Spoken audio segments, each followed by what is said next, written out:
আমাদের case record কিন্তু এখনো শেষ হয়নি।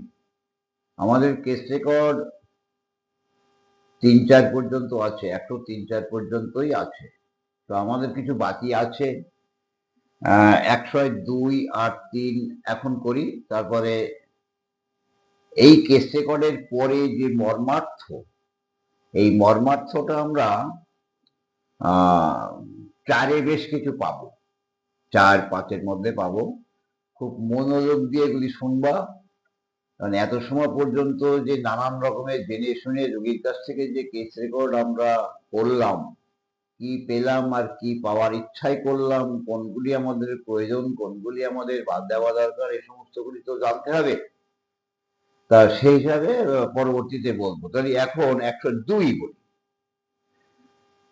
বলা হচ্ছে, এই প্রকার রোগে অনেক রোগীর লক্ষণ সমূহ লিখিয়া লইবার পর রোগের প্রতিকৃতি ক্রমশ সম্পূর্ণ হয়।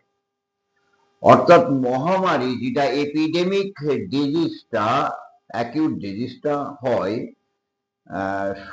এর বলি, এই যে আমি তোমাদের 72-73-এ বলা আছে, এই রোগগুলির পেছনে বায়ু দূষণ, জলবায়ু দূষণ, মহামারী, যুদ্ধ, এক স্থানে প্রচুর লোকের বাস, এইরকম কারণ হিসাবে একটা থাকে, একটা নির্দিষ্ট কারণ থাকে।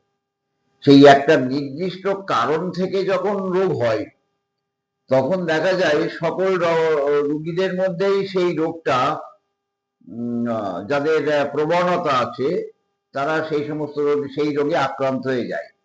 তবে একটা ঘটনা কিন্তু তোমাদের খেয়াল রাখতে হবে, দেখা যায় সবাই কিন্তু পূর্ণাঙ্গ লক্ষণ এই রোগের মধ্যেও প্রকাশ করে না। যেমন ওষুধ প্রয়োগের ক্ষেত্রে একটা ওষুধ প্রয়োগ করার সময় সবার মধ্যে যেমন লক্ষণগুলি, সব লক্ষণ সমানভাবে পরিস্ফুটিত হয়নি, তেমন এই রকম এপিডেমিক ডিজিজ দ্বারা আক্রান্ত হলে সবার একই রোগ, কিন্তু সবাই কিন্তু সমান রোগ লক্ষণ প্রকাশ করে না। এটা আমাদের মাথায় রাখতে হবে। বলা হচ্ছে, এই প্রকার রোগে অনেক রোগীর লক্ষণ সমূহ লিখিয়া লইবার পর বা লিখিয়া লইবার সময় রোগের প্রতিকৃতি ক্রমশ পূর্ণ হয়। একটা, দুটো, তিনটে, চারটে, যখন একটা একটা করে রোগী দেখতে থাকবো কত দিন ধরে, তখন কিন্তু এই রোগের চিত্রটা পূর্ণভাবে ক্রমশ সম্পূর্ণ হয় আস্তে আস্তে।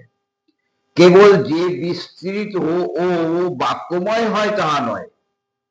বিস্তৃত এবং বাক্যময় হয় মানে অনেক লিখতে হয়, অনেক অনেক কথা বলতে হয়, পরন্তু বহু ব্যাপক রোগের বিশেষত্বগুলি অধিক পরিমাণে অন্তর্গত হওয়ায় আরো প্রকৃষ্ট রূপ ধারণ করে। যত অভিজ্ঞতা হবে, 3-4টে রোগী দেখলে যে অভিজ্ঞতাটা হবে, তাদের আমাদের জ্ঞানটা বৃদ্ধি ঘটবে। এক পক্ষে সাধারণ লক্ষণগুলি যেমন ক্ষুধা, নাশ, নিদ্রাহীনতা প্রভৃতি। সাধারণ লক্ষণ বলতে কি বোঝায়? যে লক্ষণগুলি সব রোগের মধ্যে সকলেরই কম বেশি থাকে, সেইগুলিকে আমরা সাধারণ লক্ষণ বলি। ভালো মুখে রুচি নেই, ভালো ঘুম হচ্ছে না, শরীরটা ভালো পাচ্ছি না, এইরকম সাধারণ লক্ষণ। আবার এই সাধারণ লক্ষণ আবার অসাধারণ হয়, সেটা আমি তোমাদের 104-এর জায়গায় কিছু আলোচনা করব। তাহাদের বিশেষত্ব সম্বন্ধে পরিস্ফুট হয় এবং অপরপক্ষে অপেক্ষাকৃত সুস্পষ্ট বিশেষ লক্ষণগুলি যারা কেবল অল্প সংখ্যক রোগে বিশেষত্ব জ্ঞাপক এবং সচরাচর দেখিতে পাওয়া যায় না, অন্তত সেই রূপ একসঙ্গে দেখা যায়, তারাও পরিস্ফুট হইয়া ওঠে এবং এই রোগের পরিচায়ক লক্ষণ রূপে প্রতীয়মান হয়। তাহলে এই যে সাধারণ লক্ষণ কোনগুলি এবং অসাধারণ লক্ষণ কোনগুলি, এই সাধারণ লক্ষণ আর অসাধারণ লক্ষণগুলি আস্তে আস্তে কতগুলি রোগী দেখলে তাদের মধ্যে প্রকাশ পেয়ে ওঠে এবং চিকিৎসকের সেটা বুঝতে সুবিধা হয়। যারা কোনো সময় কোনো মহামারী রোগে আক্রান্ত হয়, নিশ্চয়ই একই উপস্থিতি, একই উৎপত্তি স্থান হইতে ইহা গ্রহণ করে এবং সেই জন্য একই রোগে ভুগিতে থাকে। আর কারণটা এখানে যে একই, যার কারণে আমি যদি এখন বিষ খাই বা এই বিষটা যদি 5 জন খায়, তাহলে 5 জনের কিন্তু সেই বিষক্রিয়াজাত লক্ষণগুলি প্রকাশ পাবে। হয়তো সবাই কিন্তু সমানভাবে প্রকাশ পাবে না একই বিষ দ্বারা, তাহলেও যে বিষক্রিয়ার বেশ কিছু লক্ষণ প্রকাশ পাবে। কিন্তু মহামারী রোগের সমস্ত অংশ এবং ইহার লক্ষণ সমষ্টি ব্র্যাকেটে বলা আছে যাহাদের সম্বন্ধে জ্ঞান, আমাদের সেই সকল লক্ষণ সমাবেশ সর্বাপেক্ষা উপযুক্ত ঔষধ নির্বাচন সমর্থ করিবার নিমিত্ত একান্ত আবশ্যক। অর্থাৎ সঠিক ওষুধ নির্বাচন করতে গেলে এই সাধারণ লক্ষণ এবং বিশেষ লক্ষণগুলি এখান থেকে কতকগুলি রোগী দেখলে ক্রমশ সেটা পরিস্ফুটিত হয়ে ওঠে। আচ্ছা,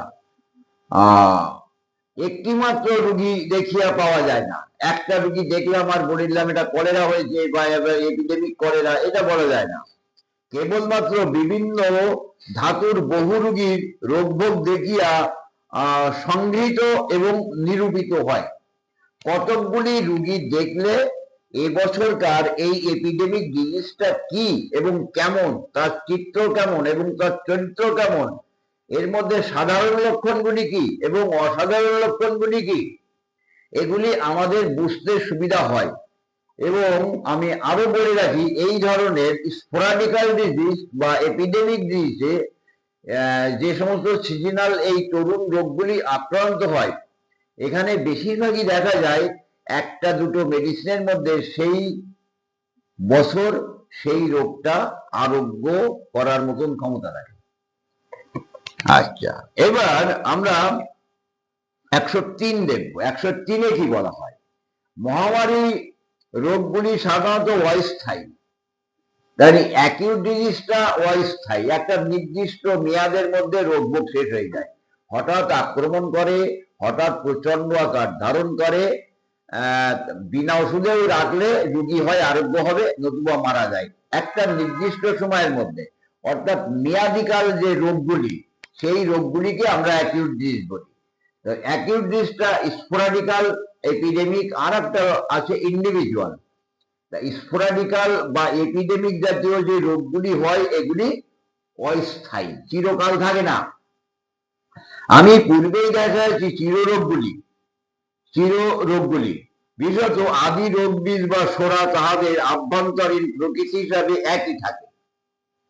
চিররোগগুলি কখনো কখনো দমিত হলেও তাদের মূল কারণটা কিন্তু থেকেই যায় এবং বারবার করে সেগুলি চলে আসে। এরা কিন্তু অস্থায়ী না। ক্রনিক ডিজিজটা কিন্তু অস্থায়ী না, দীর্ঘস্থায়ী। এদের বিরুদ্ধে সঠিক হোমিওপ্যাথি চিকিৎসা না হলে যতই সুন্দর জীবন ধারণ করা হোক না কেন, যতই ভালো খাদ্য খাবার বা স্বাস্থ্যবিধি মেনে চলা হোক না কেন, সেই রোগ শক্তি কিন্তু নির্মূল হয় না, অর্থাৎ আরোগ্য লাভ করে না।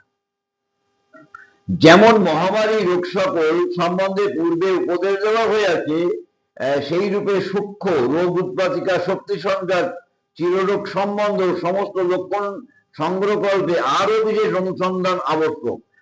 তরুণ রোগে যেমন আমরা অল্প সংখ্যক লক্ষণ সমূহ জানলে আমাদের হয়ে যায়, কিন্তু পুরাতন রোগে আমাদের অনেক কথা আমাদের জানতে হয়। এত পর্যন্ত সেই 84 নম্বর সূত্রের থেকে এত পর্যন্ত যতগুলি পড়ানো হলো সব কিন্তু রুগী কি বলছে এবং আমরা কি দেখছি, আর রুগীর বন্ধু বর্গ, আত্মীয় স্বজন, মা বাবা তারা কি বলছে, এই নিয়ে পুঙ্খানুপুঙ্খ রূপে যে লিপিবদ্ধ সেটাই কেস রেকর্ড। তাহলে বিস্তারিত জানার দরকার ক্রনিক ডিজিজে, কারণ তাহাদের দ্বারা আক্রান্ত রোগীগণের মধ্যে একজনে কেবল রোগ লক্ষণের একাংশ প্রকাশ পায়।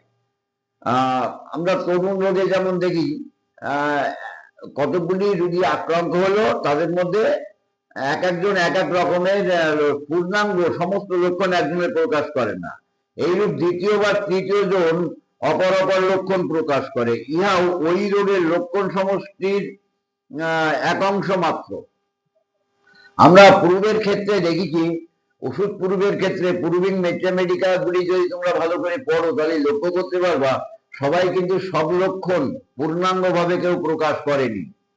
আচ্ছা, অতএব সূক্ষ্ম কারণজ রোগের বিশেষত আদি রোগ বীজ বা সোরার সমগ্র লক্ষণ সংগ্রহ করিতে অনেকাংশের রোগী পরিদর্শন আবশ্যক। সোরা মাইজামকে, সেই আদি রোগ বীজকে চিনতে হলে একদিকে প্রাচীন পীড়ার যে মূল কারণ সোরা, সেই সোরার লক্ষণগুলি জানতে গেলে অনেক রুগীগুলি পরিদর্শন করতে হয় এবং অনেক রুগীগুলি সম্বন্ধে আমাদের জ্ঞাত হতে হয়। আমি মাইজাম তোমাদের নিশ্চয়ই বলেছি, মাইজামের কিছু মাইজমেটিক ব্যাপার আমি তোমাদের বলেছি, এরপরে আঙ্গিক লক্ষণ নিয়ে বলার কথা আছে, পরে বলবো।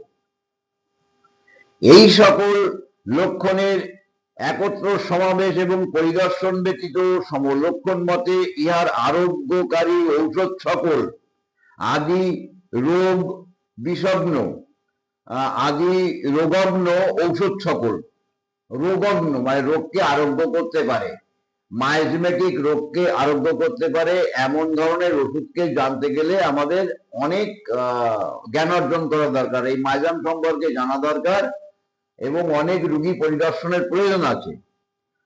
বলা হচ্ছে ঔষধ সকল আবিষ্কার করা যায়, এই ঔষধ সকলই আবার এইরূপ চিররোগগ্রস্ত বহু রোগীর প্রকৃত ঔষধ।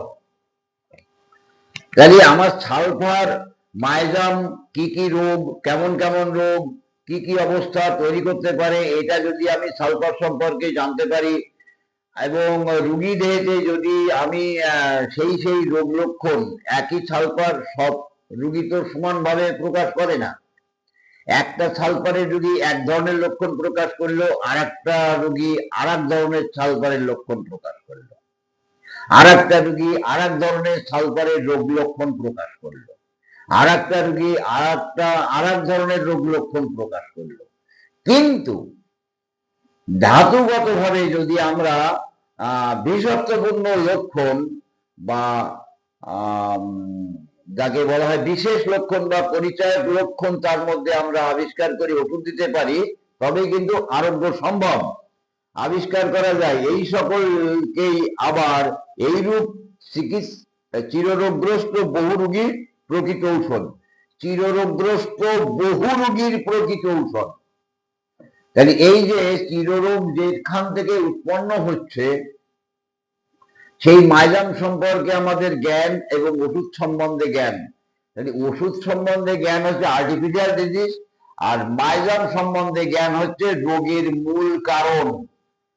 তার কারণ 80 নাম্বার সূত্রে তোমাদের মনে হয় দেখানো হয়েছে মাইজাম নিয়ে আলোচনা করতে গেলে যে একটা মাইজাম, সোরা মাইজাম প্যাথোলজিতে বা নিদান শাস্ত্র অনুসারে কত রকমের রোগ তৈরি করতে পারে।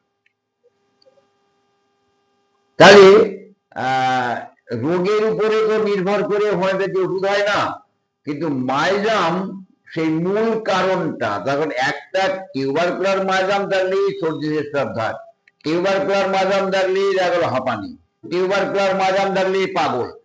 পাগল দেখে তো আর ওষুধ হবে না। সেই মাইজমেটিক লক্ষণটা যেমন আমাদের জানা দরকার, আর তেমন রোগীর ব্যক্তিগত বিশেষত্বগুলি আমাদের জানা দরকার।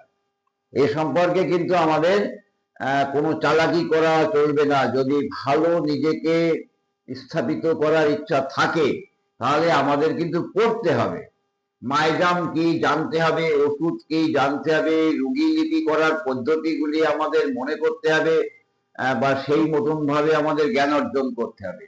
তার মধ্যে কি কি ভাবে আমরা এবার ওষুধ নির্বাচন করব সেটা আমরা শুরুয়াটিতে কিছু কথা বলবো। ঠিক আছে?